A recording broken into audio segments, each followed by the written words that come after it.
Hello everyone, welcome back to the channel. इस video में हम देखने वाले हैं कल के कोड फोर्सेस डिप 3 राउंड का एडिटोरियल। इस वीडियो में हम स्टार्टिंग के 4 क्वेश्चन देखेंगे, ए बी सी और डी, और बाकी आगे के क्वेश्चन हम अगले वीडियो में देखेंगे। ठीक है, तो आइए स्टार्ट करते हैं पहले क्वेश्चन से। तो पहला क्वेश्चन है कि एक बंदा है, उसके पास 3 इंटीजर्स दिए हुए हैं, एक एन, एक के और एक पी। ठीक है, एन जो है उस साइज़ की उसको एक एरे बनानी है। उस एरे का हर एक एलिमेंट क्या होगा, उस एरे का हर एक एलिमेंट आप खुद चूज़ कर सकते हो। स्टार्टिंग में हर एक एलिमेंट 0 के बराबर है। उसके बाद आप किसी भी एलिमेंट को एक ऑपरेशन में चेंज कर सकते हो। चेंज किससे कर सकते हो? चेंज कर सकते हो किसी भी इंटीजर जो कि तुम्हारा प्लस पी और माइनस पी के बीच में एग्जिस्ट करता हो। जैसे आपको 50 दिया हुआ है पी की वैल्यू, तो -50 से लेके +50 तक बीच में कोई भी वैल्यू चूज़ कर सकते हो। आप -49 चूज़ कर सकते हो, 1 चूज़ कर सकते हो, -1 चूज़ कर सकते हो, 2 चूज़ कर सकते हो, कोई भी एक वैल्यू माइनस पी और प्लस पी के बीच में चूज़ कर सकते हो। ठीक है, और आपको इस तरीके से ये एन वैल्यूज़ चूज़ करनी है कि जो आपका सम हो उस पूरी एरे का। स्टार्टिंग में तो उसका सम 0 होगा क्योंकि सारे एलिमेंट 0 है। इस तरीके से चूज़ करनी है कि लास्ट में जो एरे आपकी बने उसका जो सम हो वो के इक्वल हो। ठीक है, आपको बताना है कितने मिनिमम नंबर ऑफ ऑपरेशंस में आप ये चीज़ अचीव कर सकते हो। ठीक है, तो आइए देखते हैं। देखो क्या दिया हुआ आपको, दिया है आपको एक एन दिया होगा, एक के दिया होगा और एक पी दिया हुआ। ठीक है, आप एक ऑपरेशन में क्या कर सकते हो, आप एक ऑपरेशन में कोई भी एक एरे ऑफ आई जो होगा उसको आप चेंज कर सकते हो एक्स में। और वो एक्स होगा क्या? एक्स आपका प्लस पी से छोटा है या बराबर, और माइनस पी से बड़ा है बराबर। ठीक है, ये आप किसी भी एक ऑपरेशन में चेंज कर सकते हो। तो देखो पहला इंट्यूशन तो ये है कि क्योंकि आप ये वैल्यू को इक्वल्स टू रख रहे हो, यानी कि किसी वैल्यू को अगर कोई एक्स आप है तो किसी भी एरे ऑफ आई को आप रिप्लेस करके एक्स से रिप्लेस कर रहे हो। ठीक है, तो पहला इंट्यूशन तो यही हो गया कि देखो किसी भी एक इंडेक्स को, कोई भी एक इंडेक्स आई है, आप उसको 2 बार रिप्लेस नहीं करना चाहोगे। क्यों? क्योंकि देखो 2 बार रिप्लेस करोगे तो कोई मतलब नहीं बनता। तो पहली बार रिप्लेस क्यों किया था? अगर उसको दोबारा तुमको चेंज करना ही था तो पहली बार क्यों रिप्लेस किया था? 0 ही पड़े रहने देते। जो भी दूसरे बार रिप्लेस किया है उसी सेम चीज़ से आप पहली बार रिप्लेस कर सकते थे ना। ठीक है, तो पहला इंट्यूशन तो ये हो गया। अब आपको क्या करना है, आपको बताना है कि जो वैल्यू हो वो आपकी के बराबर हो जाए। सबका सम जो हो, तो सबका सम जो हो वो के बराबर हो जाए। ठीक, ये चीज़ आपको करनी है। तो देखो मैं कहता हूँ कि अगर मान लो ये जो के है ये आपका पॉजिटिव है, कि आपको सबका सम जो है वो किसी एक पॉजिटिव इंटीजर के बराबर बनाना है। ठीक है, तो मैं कहता हूँ देखो क्या करोगे आप वैल्यू पी पी रखते चले जाओगे। पी रखोगे, इसकी वैल्यू भी पी रखोगे, इसकी वैल्यू भी पी रखोगे, और जो लास्ट में वैल्यू बचेगी उसकी वैल्यू के माइनस जितनी भी अभी तक वैल्यूज़ रखी है, मान लो एक्स वैल्यूज़ आप पुट कर चुके हो, एक्स टाइम्स जो भी पी आपने रखा है वो उसके बराबर हो जाएगी। कैसे देखते हैं। देखो जैसे मान लो आपको रखना था 13 के बराबर, आपको सम लाना है। ठीक है, और आपकी वैल्यू क्या दी हुई है? मान लो आपकी वैल्यू है 4 के बराबर। ठीक है, तो अब आप क्या कर सकते हो, देखो आप यहाँ पे 4 रखो, सेकेंड वाले में भी 4 रखो, सेकेंड वाले में, थर्ड वाले में 4 रखो, फोर्थ में भी 4 रखो। ठीक है, नहीं फोर्थ में तो 4 रखने की जरूरत नहीं पड़ेगी ना। 4, 8, 12, और अब लास्ट में क्या बचा? लास्ट में 1 रखोगे क्योंकि 1 ही बचा है। ठीक है, मैं कहता हूँ कि ये सबसे बेस्ट तरीका है। क्यों? क्योंकि देखो आप मान लो अगर इसको कोई छोटी वैल्यू रखते हो, इसको मान लो आप 2 रखते हो, इसको भी किसी छोटी वैल्यू से रिप्लेस करते हो, 3 से मान लो रिप्लेस किया आपने, इसको भी मान लो किसी छोटी वैल्यू से रिप्लेस कर रहे हो, तो देखो आपके ऑपरेशन अल्टीमेटली बढ़ने ही वाले हैं। क्यों? क्योंकि आप पी से बड़ी वैल्यू नहीं चूज़ कर सकते हो, है ना। तो जो मैक्सिमम चूज़ कर सकते हो क्यों ना वही चूज़ करो, है ना, क्योंकि मैक्सिमम तो आप पी चूज़ कर सकते हो। तो आपको पी से छोटी वैल्यू चूज़ करने से आपका ऐसा हो सकता है कि मान हो भी सकता है कि आप मान लो p-1 यहाँ पे चूज़ कर रहे हो, तो आपका हो सकता है कि इसको 2 करना पड़े, इसको आपको 3 करना पड़े, तो हो सकता है आपके ऑपरेशन ना बढ़े। लेकिन आपका चांसेस ये भी हैं कि आपके ऑपरेशन बढ़ जाएं। अगर मान लो सबकी वैल्यू 4 4 4 होती और आप किसी एक को चेंज करना चाह रहे हो, मान लो अगर आपको 16 बनाना है, ठीक है, और आपका p की वैल्यू 4 है, तो आपने यहाँ पे 4 रखा, यहाँ पे भी 4 रखा, यहाँ पे भी 4 रखा। अब यहाँ पे भी 4 रखोगे तो वो ऑप्टिमल तरीका होगा, लेकिन आपने कहा कि नहीं मुझे तो 3 रखना है, तो अगर 3 रखोगे तो किसी एक को 1 आपको और एक आगे और 1 बनाना पड़ेगा, है ना। तो ये ऑप्टिमल तरीका नहीं है। ऑप्टिमल तरीका हमेशा यही होगा कि जो मैक्सिमम चीज़ रख सकते हो वो जितनी ज़्यादा बार रख सकते हो उतनी ज़्यादा बार रखो। अब देखो लास्ट में तुम्हारे पास चॉइस ही नहीं बची है कि अब वो उसको रख सको, तो ठीक है फिर बात। ठीक है, अगर मान लो अब लास्ट में पी तुम्हारा बचा ही नहीं है तो फिर तुम पी रख ही नहीं सकते हो, तो जो भी लेस देन पी वैल्यू जो भी रख सकते हो वो रख दो। ठीक है, यही सेम चीज़ नेगेटिव के लिए भी होगी। अगर मान लो के तुम्हारा कोई एक नेगेटिव वैल्यू है तो तुम अब क्या चीज़ करना चाहोगे, तो तुम अब माइनस पी रखो जितनी ज़्यादा बार। देखो सबसे बड़ी वैल्यू या तो रखो या तो सबसे छोटी वैल्यू रखो। अगर नेगेटिव है तो सबसे छोटी छोटी वैल्यू रखना चाहोगे, क्योंकि तुम देखो अल्टीमेटली लास्ट में तो तुम वैल्यू फिक्स कर ही दोगे ना। पी से जितनी तुम बना सकते हो। अगर तुम्हारा जो के है वो ग्रेटर देन पी है तो अभी तुम पी रखोगे, ठीक है। फिर उसके बाद इस के में से पी माइनस कर लो। अब दोबारा बार में देखोगे, दोबारा फिर से अगर तुम्हारा के ग्रेटर देन पी है तो फिर से पी रख लो। दोबारा फिर देखोगे, फिर अगर के ग्रेटर देन पी है तो फिर पी रख लो। अगर के किसी भी टाइम पे पी से छोटा हो जाता है तो फिर के जो बचा हुआ है वही रख दोगे, ठीक है। तो अब ये तुमको एक एक करके लेकिन नहीं रखने की ज़रूरत है। क्यों? क्योंकि देखो, जैसे मान लो तुम्हें बनाना है 13, ठीक है, और तुम्हारे पास वैल्यू दी है 4, ठीक है। तो अब मैं कहता हूँ कि कितनी बार में ये 4 टोटल रखा जा सकता है। तो वो क्या होगा? वो होगा इसकी जो फ्लोर वैल्यू होगी। 13/4 क्या होता है? 13/4 होता है 3। तो 3 बार में तुम्हारी टोटल 12 वैल्यू फिक्स हो चुकी है। फ्लोर होता क्या है? फ्लोर यही होता है कि कितनी बार ये पूरा डिवाइड कर पा रहा है। तो 13 को 4 कितनी बार पूरा डिवाइड कर पा रहा है? 13 को 4 3 बार पूरा डिवाइड कर पा रहा है। और अब जो बची वैल्यू है वो तुम रख लोगे, ठीक है। तो ये वैल्यू एक्चुअल में, अगर इसकी वैल्यू देखो, इसका आंसर क्या होना चाहिए? 13/4 का 13/4 का आंसर होना चाहिए 4। क्योंकि एक जो बचा हुआ है उसको भी तो एक अलग तुम्हें एक सेपरेट इंडेक्स पे चेंज करोगे ना। तो मेनली अगर तुम ये देखो तो ये तुम्हारा सील डिवीजन के बराबर है। सील डिवीजन क्या होगा 13/4 का? 13/4 का सील डिवीजन होगा तुम्हारा 4 के बराबर, और यही तुम्हारा आंसर भी होगा, ठीक है। तो तुम क्या करोगे? और अगर यही नेगेटिव का पेस होता तो तुम इसको नेगेटिव लेते, तो ये नीचे वाली वैल्यू जो भी होती ये तुम्हारा नीचे होता, ये भी नेगेटिव ही होता, ठीक। तो बेसिकली तुम्हारा आंसर क्या हो जाएगा? आंसर तुम्हारा हो जाएगा, तुम क्या करोगे? तुम एब्सोल्यूट ऑफ के जो भी तुम्हारा दिया हुआ है, एब्सोल्यूट ऑफ के और बाय तुम्हारा पी, इसका तुम क्या निकालोगे? इसका तुम फ्लोर डिवीजन निकालोगे। अब देखो, एक ऐसा भी केस पॉसिबल है जब तुम्हारा ये पॉसिबल ही नहीं है तुमको इसको करना। क्यों? मान लो तुम्हें केवल 3 ही इंडेक्स दिए जाते और तुमसे कहा कि 13 रखो और तुम्हारे पास 4 है पी की वैल्यू, तो तुम यहाँ पे 4 रख दोगे, यहाँ पे 4 रख दोगे, यहाँ पे भी 4 रख दोगे। अब इससे बड़ी वैल्यू तो तुम बना ही नहीं सकते हो ना। 3 इंडेक्स हैं, मैक्स वैल्यू 4 रख सकते हो, तो 12 से बड़ी वैल्यू तो बनाना पॉसिबल ही नहीं ना। तो अगर इसकी वैल्यू जो ये आया है, इसकी वैल्यू अगर तुम्हारी ग्रेटर देन n आती है, जितने तुम्हारे पास इंडेक्स पॉसिबल है उससे ज़्यादा वैल्यू आ रही है कि उससे ज़्यादा तुम्हें चेंजेस करने पड़ेंगे, तो वो तुम उससे ज़्यादा चेंजेस कर ही नहीं सकते हो। मैक्सिमम सबसे पहले ही हमने डिस्कस किया था कि किसी भी इंडेक्स को तुम 2 बार चेंज करने से कोई फ़र्क नहीं पड़ेगा, तो यानी कि n से ज़्यादा ऑपरेशन तो तुम परफॉर्म कर ही नहीं सकते हो। तो बस यही चीज़ निकालनी थी, ये जो एब्सोल्यूट ऑफ के बाय पी का जो सील डिवीजन निकालोगे आप, अगर ये तुम्हारी n से ज़्यादा बड़ी है तो तुम -1 रख दोगे, और अगर ये n से छोटी है तो जो भी इसकी वैल्यू आएगी वो रख दोगे। एक बार जल्दी से इसका कोड देख लेते हैं।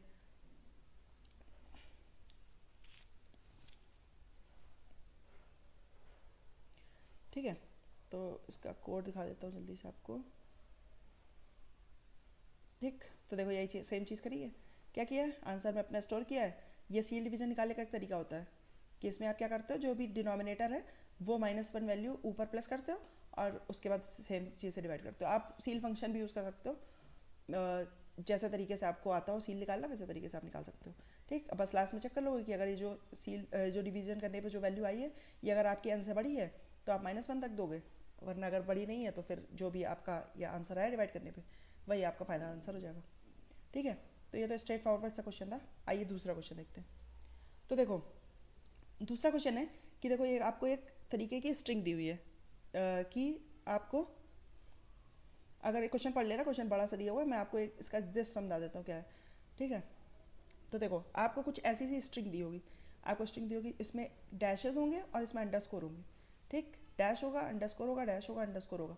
ठीक, आपको बताना है, देखो एक कैरेक्टर कब बनेगा, एक कैरेक्टर पूरा तब बनेगा, कैरेक्टर या फिर वर्ड कह लो, एक वैलिड वर्ड तब बनेगा जब आपको एक इसका ये 3 कैरेक्टर्स को मिला के एक डैश, उसके बाद एक अंडरस्कोर, उसके बाद एक डैश, अगर ऐसी सबसीक्वेंस एक बार भी प्रेजेंट है तो वो एक कैरेक्टर कहलाएगा।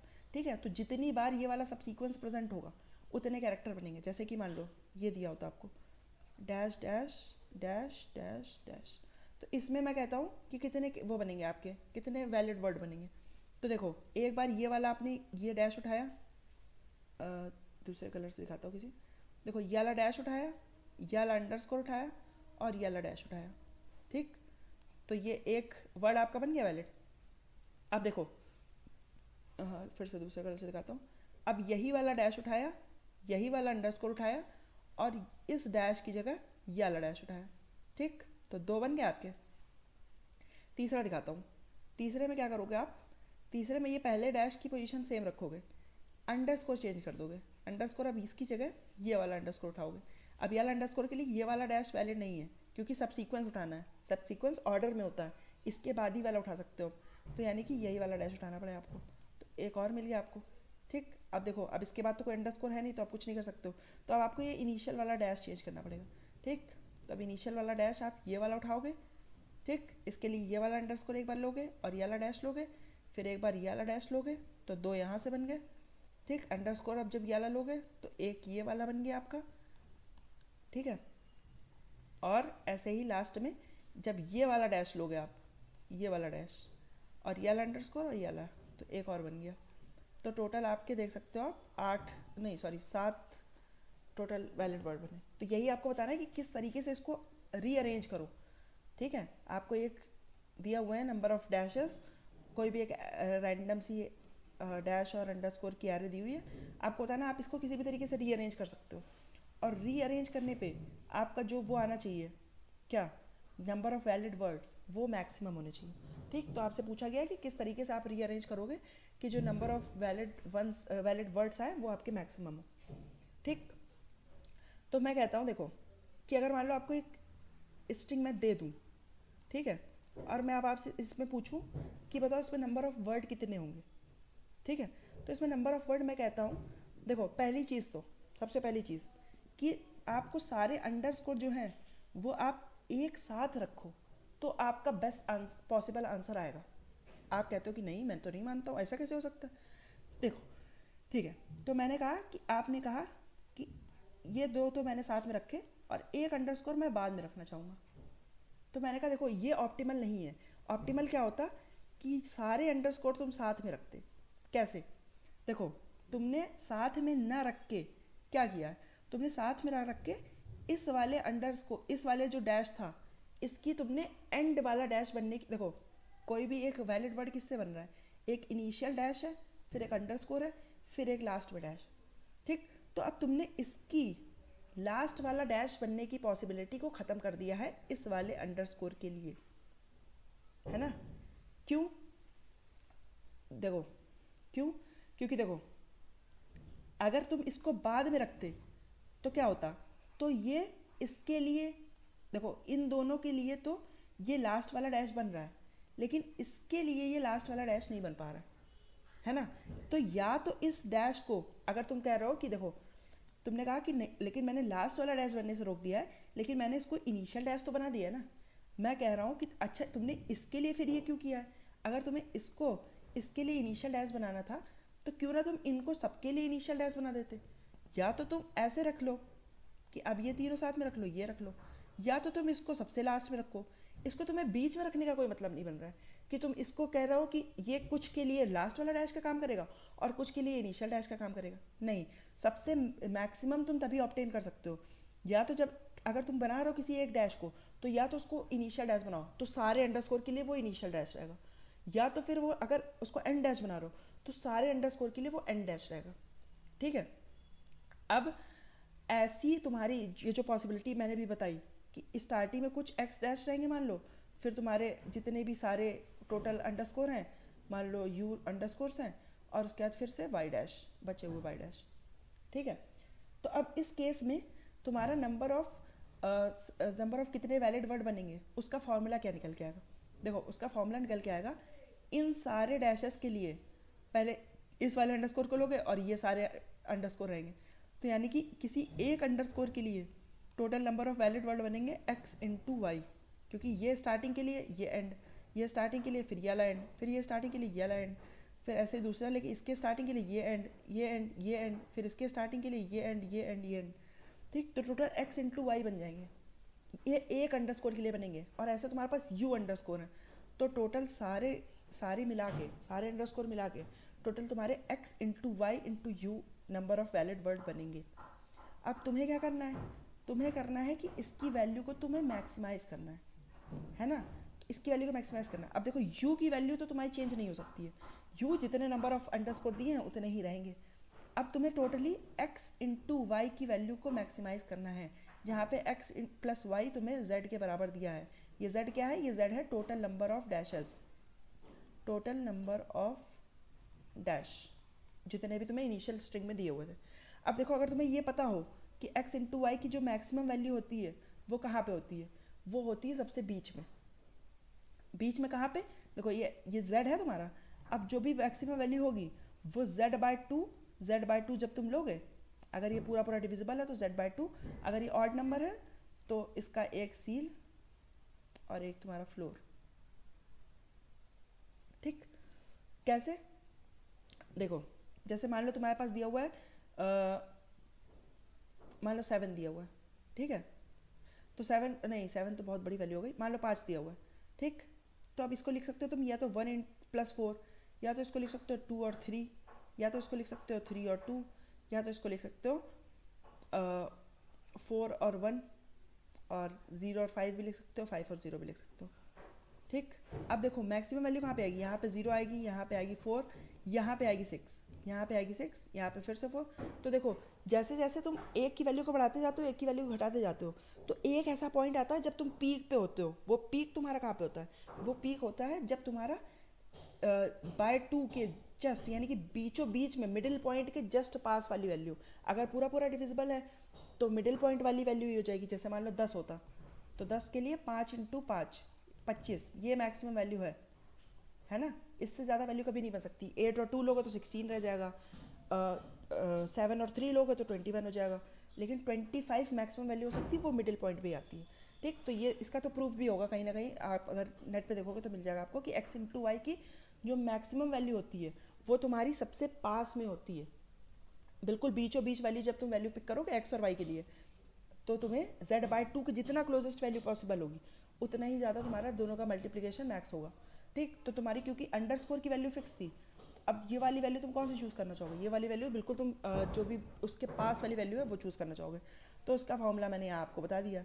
उसका फॉर्मूला क्या होगा? एक सील और एक बार फ्लोर डिवीजन करोगे, जो भी दोनों वैल्यू होगी वो एक एक्स को दे दोगे, एक वाई को दे दोगे। अंडरस्कोर की वैल्यू आपको पहले से पता है, तो आपका टोटल आंसर आ जाएगा। ठीक है, तो इसका कोड देख लो। कोड बिल्कुल सरल सा ही है, बस ऑब्जर्वेशन यही थी कि तुम्हें जो सारे अंडरस्कोर रखने हैं वो सबसे बीच में रखने, जितना बीच में पॉसिबल हो सके। और उसके बाद x/y की वैल्यू तो जैसा वो तो आपको पता ही होगा, काफ़ी क्वेश्चंस में यूज़ करा होगा आपने। ठीक है, तो एक बार जल्दी से देख लेते हैं। तो देखो स्टार्टिंग में क्या किया मैंने, डैश कैलकुलेट कर लिया, अंडरस्कोर कैलकुलेट कर लिया। इनिशियल में कितने डैश रखूँगा मैं वो मैंने फिर से सील निकाल लिया। सील कैसे निकालता है? जो भी डिवाइड कर लो जिससे वो -1 ऊपर प्लस कर देते हैं, तो यानी कि 2 से डिवाइड कर रहा था तो ये 1 मैंने ऊपर प्लस कर दिया। आप math.seal भी यूज़ कर सकते हो, कुछ भी यूज़ कर सकते हो। और ये आपका फ्लो डिवीजन नॉर्मल। ठीक, इनिशियल डैशेस इनटू जो भी अंडरस्कोर थे नंबर ऑफ इनटू जो लास्ट डैशेस थे। ठीक, तो बाद में जो आंसर आया वो उसको आप प्रिंट कर दो। ठीक है, तो उम्मीद करता हूँ ये 2 क्वेश्चन आपको अभी तक समझ में आए होंगे। ठीक है, अब ये तीसरा क्वेश्चन देखते हैं। ये थोड़ा सा अच्छा क्वेश्चन है, बिट मैनिपुलेशन आप अगर आपको अच्छा लगता है तो आपके लिए अच्छा क्वेश्चन है। ठीक है, तो इसमें क्या है, इसमें आपको एक फंक्शन दिया हुआ है। फंक्शन क्या दिया हुआ है कि अगर n और x की वैल्यू के लिए, ठीक है, आइए पढ़ लेते जल्दी से।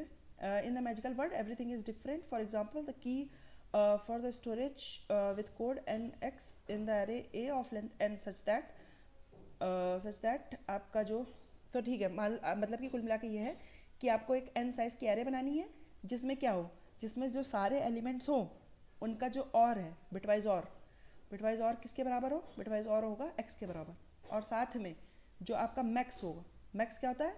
Maximum exclusive element, I guess. हाँ, तो यानी कि पहला ऐसा एलिमेंट, पहला ऐसा पॉजिटिव एलिमेंट, किसी भी एरे का पहला ऐसा पॉजिटिव एलिमेंट जो कि उस एरे में प्रेजेंट नहीं है। यानी कि एक एरे दी हुई है आपको, मान लो 0 2 3 5 7 ऐसे कुछ भी नंबर्स दिए हुए हैं, तो पहला ऐसा नंबर 0 1 2 3 4 में से कोई भी ऐसा पहला नंबर जो कि उस एरे में प्रेजेंट नहीं है उसको कहते हैं मैक्स उस एरे का। ठीक है, तो यानी कि एक एरे आपको बतानी है, आपको फाइनली क्या दिया हुआ है? फाइनली आपको एक n दिया हुआ है और एक x दिया हुआ है।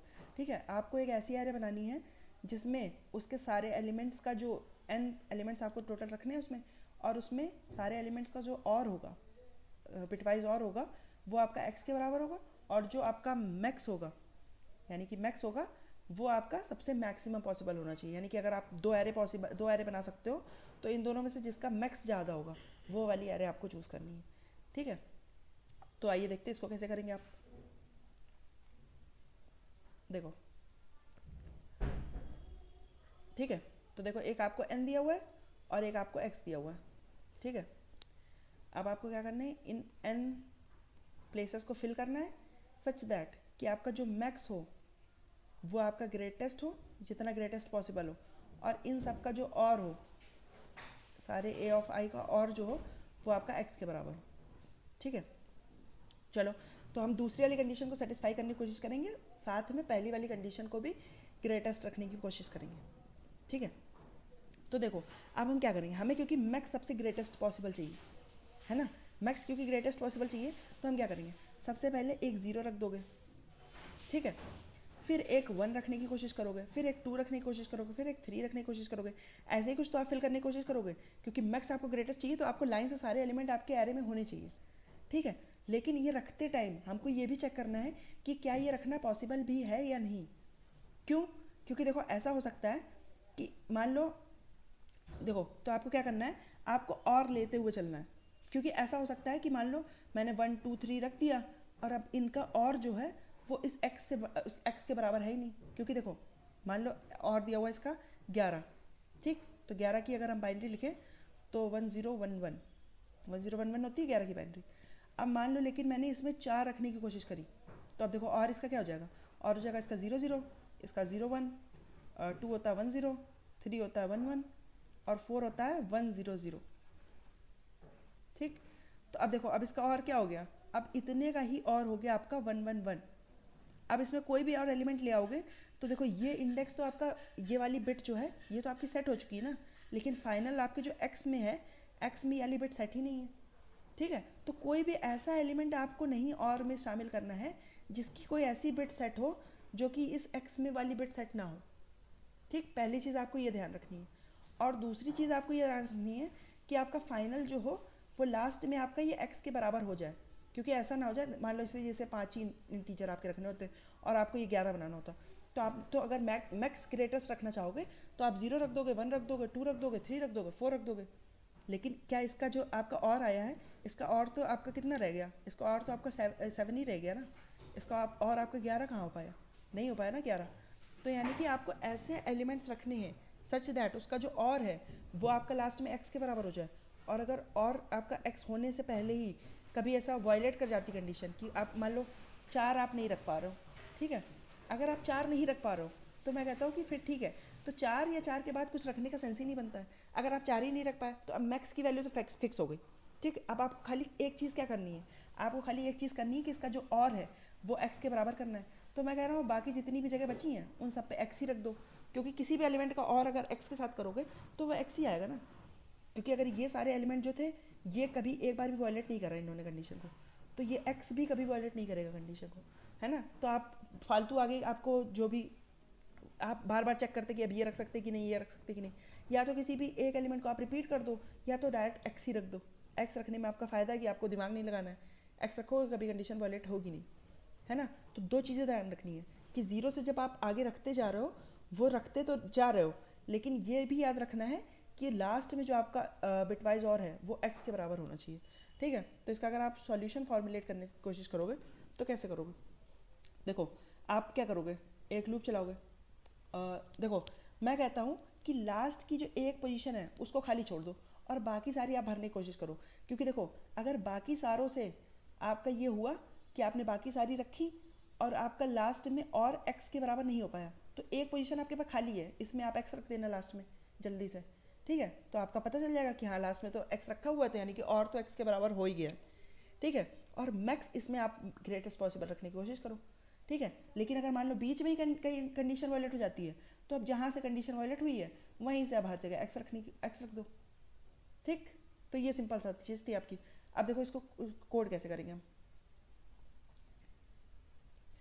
कोड करने के लिए एक तुम बस सिंपल सा प्रीफिक्स वाला प्रीफिक्स और लेके चलोगे और ज़ीरो से लेके जहाँ तक आप पॉसिबली रख सकते हो वहाँ तक आप रखने की कोशिश करोगे। देखो कैसे मैंने कोड किया है, देखो सबसे पहले एन और एक्स ले लिया आपने, ये और में मैं रख रहा हूँ क्या, प्रीफिक्स और। ठीक, जो मेरा फाइनल सॉल्यूशन बनाता जा रहा हूँ उसका और क्या है अभी। ठीक है, आई को 0 से लिया और n-1 तक चलाया, n-1 से भी एक कम तक यानी n-2 तक चलाया। n-2 तक क्यों चलाया, ताकि ये लास्ट में एक ये स्पेयर वाली जगह बची रहे, स्पेयर एक जगह बची रहे ताकि मैं उसमें लास्ट में अपना x रख पाऊँ अगर कंडीशन मेरी फुलफिल नहीं हो पा रही है तो। ठीक है, अब क्या किया मैंने, देखो ये क्या चीज़ कर रहा हूँ मैं, ये कर रहा हूँ मैं कि जो अभी तक का मेरा और है उसमें जब मैं इस आई के साथ और करूँगा, इस आई के साथ और करूँगा, तो क्या वो मेरा ऐसा कोई इंटीजर तो नहीं बना रहा है, ऐसी कोई बिट तो नहीं सेट करने दे रहा है जो कि मेरी एक्स में सेट ना हो। तो मैं क्या कर रहा हूँ बेसिकली मान लो अभी तक मेरा था ये 1 1 था, ठीक है, जैसा कि हमने देखा था कि 0 1 2 3 लोगे तो ये 0 1 1 रहेगा। अब मैं ये 4 मान लो रखने की कोशिश कर रहा हूँ, 4 को मैं इसमें देखने की कोशिश कर रहा हूँ कि 4 डालने से कहीं मेरी कंडीशन तो नहीं फेल हो जाती ये वाली कि उसका और जो है एक्स के बराबर होना चाहिए। तो देखो ये बराबर किसके होना चाहिए, बराबर होना चाहिए 1 0 1 1 के, ठीक है। तो ये कैसे पता चलेगा कि ये कंडीशन फेल नहीं हो रही, या तो आप बिट मैनिपुलेशन यूज़ करके चेक करने की कोशिश करो कि कोई भी ऐसी सेट बिट तो नहीं है जो कि इसमें सेट ना हो। ये चीज़ भी आप कर सकते हो कि इस वाले में ये जो आपका आई है इसमें कोई भी ऐसी एक सेट बिट ना हो जो कि आपके फाइनल आंसर में सेट बिट नहीं है। दूसरा एक इसका अच्छा तरीका क्या है, इसका अच्छा तरीका है कि यहाँ पे इसको एक्स के साथ और कर दो। एक्स के साथ और करोगे तो देखो ये मेक श्योर हो जाएगा कि ऐसा कोई बिट सेट नहीं हो रही है जिसमें तुम्हारा यहाँ पे सेट नहीं है, जो कि एक्स में सेट नहीं है वाली बिट कभी सेट नहीं हो रही है। ये चीज़ तुम्हें पता चल जाएगी। अगर ये इसकी वैल्यू, ये जो फाइनल ये जो चीज़ आ रही है इसकी वैल्यू अगर तुम्हारी एक्स के बराबर है तो यानी कि ऐसी एक भी बिट नहीं थी ऊपर वालों में जो कि तुम्हारी एक्स में नहीं थी, ठीक। लेकिन अगर इसकी वैल्यू एक्स के बराबर नहीं आ रही है, मान लो ये चीज़ नॉट इक्वल टू एक्स है, तो इसका मतलब ऊपर वालों ने कोई एक ऐसी बिट को सेट कर दिया है जो कि तुम्हारी एक्स में सेट नहीं थी। तो यानी कि इस आई को लेना अब फीजिबल नहीं है, ये आई तुम्हारी कंडीशन को वायलेट कर रहा है, ठीक। तो यही सेम चीज़ मैंने करी है, क्या करा है कि जो भी अभी तक का और था और ये आई के साथ और करा और उसका एक्स के साथ और करा। अगर ये चीज़ तुम्हारी एक्स के बराबर है यानी कि इसको लेना फिजिबल है, तो क्या किया मैंने अपने आंसर में डाल लिया कि ये आई भी रहेगा हमारे साथ और अपने और को अपडेट कर दिया है। अगर लेकिन ऐसा नहीं है तो क्या किया मैंने, ब्रेक कर दिया वहीं से कि अब यहीं तक था बस। अब मैक्स देखो, अब मैक्स तो इससे बड़ा नहीं हो सकता है, मैक्स जितना अभी तक चूज़ कर लिया उतना ही मैक्स रहेगा। अब लास्ट में क्या करना है मुझे, लास्ट में जो बाकी के बचे हुए स्पेसेस हैं उनको फिल करना है। उनको किससे फिल करना है, उनको फिल करना है मैंने एक्स से। मैंने अभी आपको बताया था कि एक्स से फिल कर लो, दिमाग नहीं लगाना पड़ेगा। तो देखो लास्ट में ये चेक किया मैंने, क्या चीज़ चेक की कि क्या मेरा जो फेल हुआ है ये ब्रेक से मैं बाहर आया हूँ या फिर अपना ये पूरी आइट्रेशन खत्म करके बाहर हूँ। देखो ये आइट्रेशन कब खत्म होगी, आइट्रेशन तब खत्म होगी जब तुम्हारा आई जो है वो n-1 के इक्वल हो जाएगा, तभी तो ये वाली कंडीशन वायलेट होगी। जब तक आई तुम्हारा लेस देन होगा n-1 के तब तक ये वाली कंडीशन वायलेट नहीं होगी।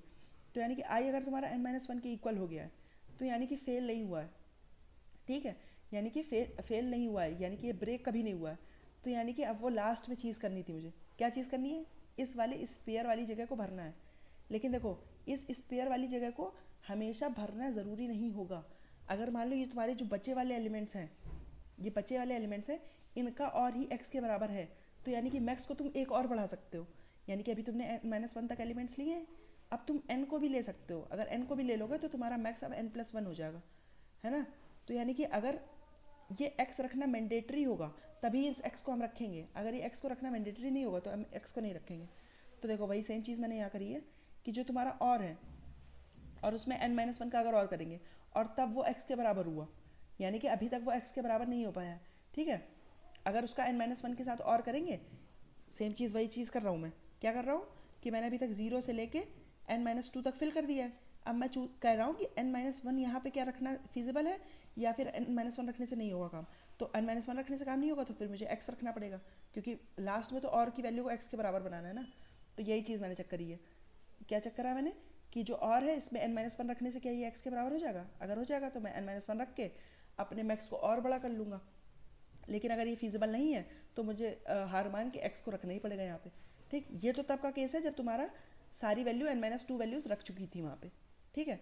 अब अगर फेल होके मान लो बाहर आए हो, फेल होके बाहर आए हो तो क्या करना था, फेल होके बाहर आए हो तो जितनी भी बची वाली एरे है, जहाँ पे भी ब्रेक हुआ वहाँ से लेके n तक जो भी पूरी बची एरे है उसमें क्या भरते जाओगे, उस सब में x भरते जाओगे, ठीक। फाइनली जो तुम्हारा आंसर एरे है उसमें तुम्हारा पूरा टोटल आंसर कैलकुलेट होकर रखा होगा, उसको लास्ट में प्रिंट कर दोगे, काम हो जाएगा तुम्हारा, ठीक। तो उम्मीद करता हूँ कि ये समझ में आया होगा। कुछ ऐसा सच था नहीं, बस अगर बिट वाइज बिट ऑपरेशन आपको पता होंगे कि बिट्स पे कैसे काम होता है तो उस कुछ इतना था नहीं इस क्वेश्चन में भी, ठीक है। आइए अब चौथा क्वेश्चन देखते हैं। चौथा और आखिरी क्वेश्चन होगा इस वीडियो का, बाकी के क्वेश्चन हम अगले वीडियो में देखेंगे, ठीक है। तो ये क्वेश्चन क्या है, ये क्वेश्चन है कि आपको एक एरे दी हुई है, ठीक। तो बेसिकली आप एक ऑपरेशन एक बार परफॉर्म कर सकते हो। वो ऑपरेशन क्या होगा कि कोई भी एक सब एरे चूज़ करोगे, ठीक। कोई भी एक सब एरे चूज़ करी और उसको क्या करोगे, उसको आप साइक्लिकली शिफ्ट कर दोगे, उसको आप साइक्लिकली एक बार शिफ्ट कर दोगे, यानी कि एक हर एक एलिमेंट एक एक आगे आ जाएगा और जो पहला एलिमेंट है उसको उठा के लास्ट में रख दोगे। ठीक, टोटल यही कर सकते हो आप। और आपको ये एक ऐसी सब एरे चूज़ करनी है कि आपके जो नंबर ऑफ इन्वर्जन हो जाए इस एरे में, वो आपके नंबर ऑफ इन्वर्जन जो हो वो मिनिमम हो जाए। ठीक है, तो पहले कुछ चीज़ें आपके दिमाग में कन्फ्यूजन होगी कि इन्वर्जन क्या होता है। पहली चीज़ तो देखो, इन्वर्जन होता है ऐसे आई और जे के पेयर, ऐसे आई और जे, यानी कि आई और जे इंडेक्स हैं, ऐसे और आई और जे के पेयर सच दैट आपका आई तो आपका जे के पहले एग्जिस्ट करता है। ठीक है, यानी कि एक आई इधर से उठाया, जे इधर से उठाया। ठीक, उनके लिए क्या हो, उनके लिए एरे ऑफ आई की जो वैल्यू है वो आपकी बड़ी हो एरे ऑफ जे की वैल्यू से। ऐसे जितने भी पेयर होंगे कि आई इधर एग्जिस्ट करता है, जे इधर एग्जिस्ट करता है, लेकिन वैल्यू जो इसकी है वो छोटी है इसकी वैल्यू से। ठीक है, यानी कि पहले जो पॉइंट एग्जिस्ट कर रहा है उसकी वैल्यू बड़ी है और बाद में जो पॉइंट एग्जिस्ट कर रहा है उसकी वैल्यू छोटी है। ठीक, ये चीज़ तो हो गई। अब आपको करना क्या है, आपको ये एक बड़ा सा एरे दिया हुआ है, इसमें आप कोई भी एक रैंडम सा सब एरे चूज़ कर सकते हो और इसको क्या कर सकते हो, एक बार साइक्लिकली शिफ्ट कर सकते हो, यानी कि सारे एलिमेंट्स एक एक इधर आ जाएंगे, सारे एलिमेंट एक एक इधर आ जाएंगे, जो खाली पोजीशन बची इसमें आप ये पहला वाला एलिमेंट उठा के रख दोगे। ठीक, ये ऑपरेशन आप परफॉर्म कर सकते हो। ठीक, अब थोड़े से ऑब्जर्वेशन देखते हैं। ऑब्जर्वेशन क्या होंगे, देखो ऑब्जर्वेशन है कि मान लो ये एक आपकी एरे है, ठीक, और आपने ये वाला सब एरे चूज़ करी, ये हो गया एल, ये हो गया आर। ठीक, तो देखो ये सब एरे चूज़ करी, इसको शिफ्ट करा आपने, शिफ्ट करोगे तो देखो क्या हो जाएगा, ये एल प्लस वन हो गया, ऐसे करते करते यहाँ पे आर हो गया और यहाँ पे एल आ गया। ठीक, ये बाद में फाइनल एरे बची और बाकी ये सेम चीज़ें ऐसे एज इट इज़ आ गई। ठीक है, अब मेरा कहने का मतलब है कि देखो ये एरे चूज़ करी, अब इस सब एरे में एक पॉइंट अगर आप कह रहे हो, एक पॉइंट आपने इस सब एरे के बाहर उठाया और एक पॉइंट इस सब एरे के अंदर उठाया, ठीक, तो उससे कोई भी इन्वर्जन में फ़र्क नहीं पड़ेगा। इस वाले ये जो साइक्लिकली शिफ्ट हुआ है इससे इस वाले पोजीशन में कोई फ़र्क नहीं पड़ेगा कि आपने एक एलिमेंट इधर से उठाया और एक एलिमेंट इधर कहीं से उठा रहे हो, है ना। क्यों, क्योंकि देखो ये पॉइंट तो हमेशा पहले ही था इन पॉइंट से, है ना, तो ये पॉइंट हमेशा इन पॉइंट से पहले था। और ऐसे सेम चीज़ ये बाद के लिए भी है कि ये जो आर है, ये आर मान लो यहाँ से आपने उठाया कहीं से और ये एल इसके अंदर से कहीं से उठा रहा हो, तो ये आपने चेंज तो देखो खाली इतनी दूर में ही किया, इतनी दूर में ही खाली पोजीशन शिफ्ट करी है। इसके लिए तो अभी भी ये पहले ही था, अभी भी ये पहले था, बाद में भी पहले ही है, और इसके लिए अभी भी ये बाद में ही है और पहले भी ये बाद में ही था। तो देखो खाली इस शिफ्ट से फ़र्क किसको पड़ेगा, इस शिफ्ट से फ़र्क खाली पड़ेगा।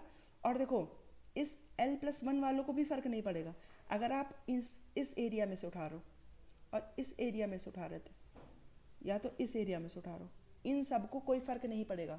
क्यों, क्योंकि देखो इनकी ऑर्डरिंग में कोई फ़र्क नहीं पड़ा है। अगर आप एक L इसमें से उठा रहे हो, एक R इसमें से उठा रहे हो, ये क्या चीज़ है, ये वाली एरे है, L प्लस वन से लेके R तक की एरे है। ठीक, मान लो आप एक L यहाँ से उठा रहे हो, एक R यहाँ से उठा रहे हो, तो इनको फ़र्क नहीं पड़ेगा। क्यों, क्योंकि इनकी ऑर्डरिंग चेंज ही नहीं हुई है। ऑर्डरिंग केवल किस आदमी की चेंज हुई है, ऑर्डरिंग केवल एक इस L की चेंज हुई है। ये L पहले स्टार्टिंग में था, अब ये L उठ के किसी एक R के पीछे चला गया है। ठीक है, तो जब तक आप ये वाला L नहीं चूज़ करोगे, जब तक आप ये वाला एक L नहीं चूज़ करोगे और इसमें से कोई एक R नहीं चूज़ करोगे, या फिर इनमें से कोई एक R नहीं चूज़ करोगे और इस L को नहीं चूज़ करोगे, तब तक आपको कोई फ़र्क नहीं पड़ेगा। यानी कि ये पॉइंट तो एक मैंडेटरी है और दूसरा पॉइंट इसके अंदर से होना चाहिए, तभी आपके इन्वर्जन में फ़र्क पड़ेगा। अदरवाइज़ आपके इन्वर्जन में कोई फ़र्क नहीं पड़ेगा, क्योंकि आप देख सकते हो कि किसी और पॉइंट का, किसी भी और पॉइंट का कहीं और से अगर पॉइंट उठाओगे तो उनके आपके उनकी पोजीशन में कोई चेंज नहीं हुआ है। इन ये सारों की जो पोजीशन थी वो यही ऐसी ही है। ये L और R की, L प्लस वन से R की ये जो ऑर्डरिंग है ये भी सेम ही है। पहले जो था, जो जिसके पहले था वो उसके पहले ही है, तो यानी कि इन्वर्जन तो कांस्टेंट ही रहेंगे ना। ये लास्ट वालों की पोजीशन भी सेम ही है, जो पहले जहाँ पे था वो पहले वहीं पे है। अब ये जो L था ये उठ के इधर आ गया है, ठीक है, तो अभी जो ये L था ये I का काम कर रहा था लोगों के लिए, अब जब ये पीछे आ गया तो ये L J का काम कर सकता है। बस इतना सा फर्क आया है आपके उसमें कि अभी जो यहाँ पे बीच में तुम्हारे I थे वो अब J बन चुके हैं और जो पहले J थे वो अब I बन चुके हैं, क्योंकि आपको I और J तो ऐसे लाइन से ही उठाना है ना। ठीक, तो अब फ़र्क कितना आया है ये देखना है हमें। तो देखो फ़र्क कितना आएगा, अभी तक देखो इन्वर्जन अगर हम काउंट करें, ये जो एल है हमारा और ये यहाँ पे एल प्लस वन से ये आर तक की वैल्यूज़ हैं, ठीक है। अभी तक इस एल के साथ कितने इन्वर्जन होंगे, तो आपको क्या चेक करना है, आपको इस एल प्लस वन से आर तक के बीच में चेक करना है कि नंबर ऑफ ऐसी कितनी वैल्यूज़ हैं जो कि इस एल से छोटी हैं। इसके बीच में अगर आपको स्मॉलर वैल्यूज़ पता चल गई, जो भी वैल्यूज़ जो कि आपकी छोटी हैं इस एल से, वो जितनी वैल्यूज़ हैं उतने इन्वर्जन थे पहले, ठीक है। इनिशियल इन्वर्जन कितने थे, जितनी वैल्यूज़ आपकी छोटी हैं किससे, इस एल से, एरो ऑफ एल की वैल्यू जो थी उससे जितनी भी छोटी वैल्यू है इस वाली रेंज में, उतने आपके इनिशियल इन्वर्जन थे। अब बाद में कितने इन्वर्जन होंगे, देखो ये जो एल है ये अब आपका लास्ट में आ गया है। अब जितनी वैल्यू आपकी बड़ी हैं इस रेंज में इस एल से, उतने इन्वर्जन आ गए आपके बाद में, है ना, इस एल के साथ, क्योंकि अभी ये एल जे की जगह आ गया है और ये आई की जगह आ गया है। तो अब कौन सी कंडीशन वायलेट करेगी, जो जो तुम्हारी ये एल प्लस वन से आर तक में जो जो वैल्यू तुम्हारी एरे ऑफ एल की वैल्यू से बड़ी होंगी वो सारी अब इन्वर्जन क्रिएट करेंगी, है ना। तो इस रेंज की जो ग्रेटर वैल्यू हैं, जो भी वैल्यूज जो अब बड़ी हैं किससे, एरे ऑफ एल से, वो अब आपके बाद में इन्वर्जन हो गए, तो वो लास्ट के इन्वर्जन हैं, ठीक। तो टोटल इन्वर्जन का चेंज कितना आया, टोटल इन्वर्जन में चेंज आया जो लास्ट में इन्वर्जन है माइनस जो इनिशियल इन्वर्जन थे, है ना। अब आपको एक ऐसी सब एरे चूज़ करनी है, ऐसी एल और आर का पेयर चूज़ करना है जिसके लिए ये लास्ट माइनस जो इनिशियल की वैल्यू है ये आपकी क्या हो, ये आपकी वैल्यू सबसे बड़ी हो, क्योंकि आपने देखो इतने इन्वर्जन टोटल कम कर दिए हैं, है ना। नहीं सॉरी, इनिशियल माइनस लास्ट देखेंगे आप कि पहले कितने इन्वर्जन थे, पहले मान लो आपके 10 इन्वर्जन थे, अब कितने इन्वर्जन है, अब आपके मान लो 5 इन्वर्जन बचे, तो आपने टोटल 5 इन्वर्जन कम कर दिए हैं, ठीक है। तो ये लास्ट माइनस इनिशियल नहीं होगा, इनिशियल माइनस लास्ट होगा कि पहले जितने इन्वर्जन थे माइनस अब जितने इन्वर्जन बचे हैं उसकी वैल्यू को आपको बढ़ाना है। तो आपको ऐसा एल और आर का पेयर चूज़ करना है जिसके लिए आपको क्या पता हो, जिसके लिए इनिशियल और लास्ट की वैल्यू सबसे ग्रेटेस्ट हो, ठीक है। तो अब बस आपको एक एल फिक्स करते जाना है और उसके लिए एक आर निकालना है, क्योंकि देखो यहाँ पे कंस्ट्रेंट कितने हैं, कंस्ट्रेंट इसमें है 2000, यानी कि तुम्हारा एन स्क्वायर का सोल्यूशन चल सकता है ना, एन स्क्वायर का सोल्यूशन आपका वर्क करेगा यहाँ पे, ठीक। तो अब एक बार आंसर फॉर्मुलेट करने की कोशिश करते हैं। आंसर कैसे बनाएंगे हम, आपको दी हुई है ये कैरे, ठीक, ये कैरे दी हुई है 0 1 2 3 4 5, ठीक है। अब देखो आपने कहा कि मैं आई को हर बार फिक्स करता जाऊंगा, ये आई आपका एल है मान लो एक तरीके से, ठीक है। तो एल का एक लूप चला सकता हूँ मैं।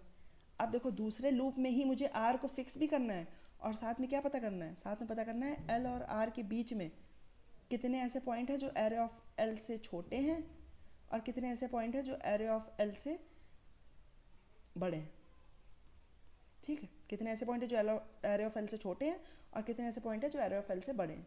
ये आप कैसे कर सकते हो, देखो अब आर को क्या करोगे, आर को आप यहाँ पे रखने की कोशिश करोगे, फिर आर आप यहाँ रखोगे, फिर आप आर यहाँ रखोगे, फिर आर आप यहाँ रखोगे, और जैसे जैसे आर आप चेंज करते जाओगे आर की पोजीशन, वैसे वैसे आप ये कंपेयर भी करते जाओगे कि क्या ये वैल्यू जो अभी आर चूज़ करा है क्या ये अभी एरे ऑफ एल से बड़ा है, क्या ये एरे ऑफ एल से छोटा है।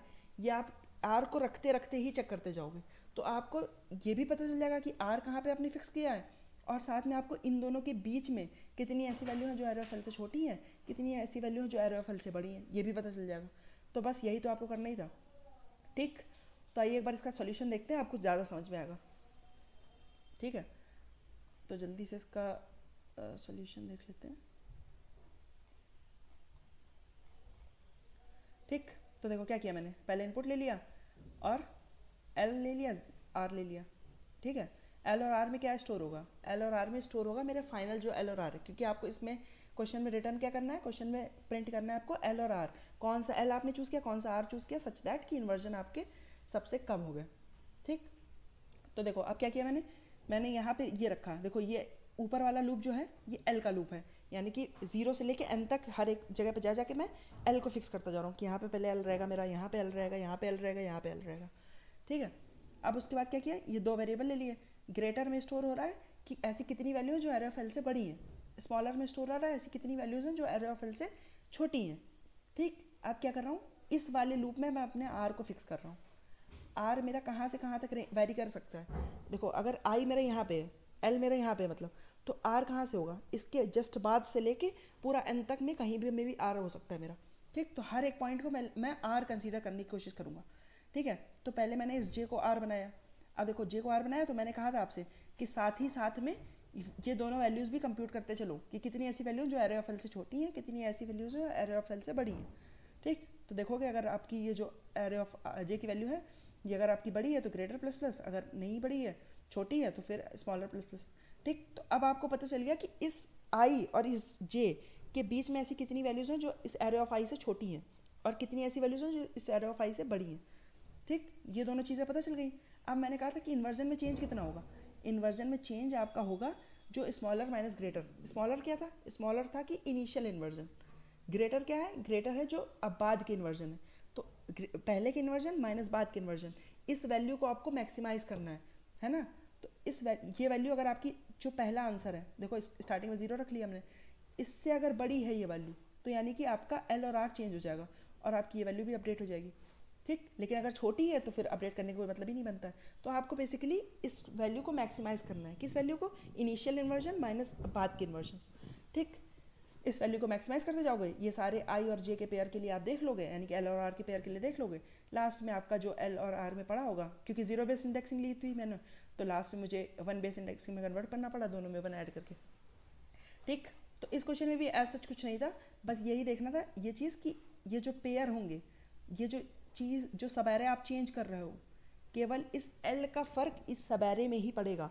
क्योंकि पहले देखो यहाँ ये सबैरे थी मान लो, पहले इसको आपने रोटेट किया, रोटेट नहीं किया मतलब एक एलिमेंट उठा के यहाँ रख दिया, तो ये एल जो है ये केवल इनके पीछे आया है, क्योंकि इनके तो देखो ये ऑलरेडी पीछे था, है ना। जैसे कि मैं क्या कहना चाह रहा हूँ, एक बार बना के दिखा देता हूँ आपको फाइनल टाइम। देखो ये आपकी इनिशियल एरे थी, ये एल के पहले की एरे है, ये एल है आपका, और ये आपकी एल प्लस 1 से लेके आर है, और ये आपकी आर के बाद की एरे है। ठीक, ये एरे आपकी ग्रेटर देन आर, और ये है आपकी एल से पहले की वैल्यू, एल से पहले की एरे। ठीक है, तो देखो ये एल जो था ये बाद में यहाँ पे आ गया है, दूसरे कलर से दिखा देता हूँ, ये बाद में यहाँ पे आ गया उठ के। तो देखो इनके लिए तो ये एल पहले से ही बाद में था ना, अभी भी ये बाद में ही है, इतना फ़र्क नहीं पड़ता है, इससे फ़र्क नहीं पड़ता कि कितना पीछे है, इससे फ़र्क पड़ता है कि बस ये पीछे है। तो इनके लिए ये एल अभी भी पीछे है, बाद में भी पीछे ही है। ठीक है, इनके लिए ये, इन वाले लोगों के लिए ये एल जो है ये अभी भी आगे ही है, एक आगे हो, चाहे ये पहले भी जो आगे था वो भी आगे ही है। ठीक, ये जो बीच के एरे है इसमें देखो, इसमें जो एलिमेंट पहले पहले था वो बाद में भी पहले ही है, क्योंकि इनका ऑर्डरिंग चेंज ही नहीं करी आपस में, केवल एल उठ के यहाँ आया है, तो खाली एल के लिए चेंज हुआ। तो अब एल से जितने भी छोटे एलिमेंट थे इधर, वो यानी कि इनिशियल इन्वर्जन थे आपके, अब बाद में पीछे आ गया, तो एल से जितने भी बड़े एलिमेंट्स हैं वो आपके बाद के इन्वर्जन है।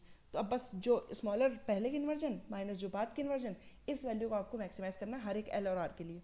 और ये वैल्यू आप कैलकुलेट कैसे कर रहे हो, ये वैल्यू आप कैलकुलेट कर रहे हो, जब एल को फिक्स कर दिया आपने, आर को जब आप वेरी कर रहे हो तो साथ में ही कैलकुलेट करते जा रहे हो ये वैल्यू भी, ताकि आपका एन स्क्वायर में ही हो जाए। वरना अगर आप एल और आर को फिक्स करके आप बीच में कैलकुलेट करने की कोशिश करोगे तो आपका एन क्यूब हो जाएगा। ठीक, तो उम्मीद करता हूँ कि आपको ये समझ में आया होगा। इसमें हम 4 क्वेश्चन हमने देख लिए हैं, अब इसके बाद के क्वेश्चन हम किसी और वीडियो में देखेंगे। तब तक के लिए अगर आपको कुछ भी समझ नहीं आया तो आप कमेंट में पूछ सकते हैं मुझसे। वैसे मैंने समझाने की पूरी कोशिश करी है, अगर आपको कोई पार्ट नहीं समझ में आया तो आप ड्राई रन करने की पहले कोशिश करिए, फिर आप एक बार वीडियो पीछे करके देखने की कोशिश करिए। अगर फिर भी नहीं समझ में आता तो कमेंट में पूछ लीजिएगा, मैं ज़रूर बताने की कोशिश करूँगा।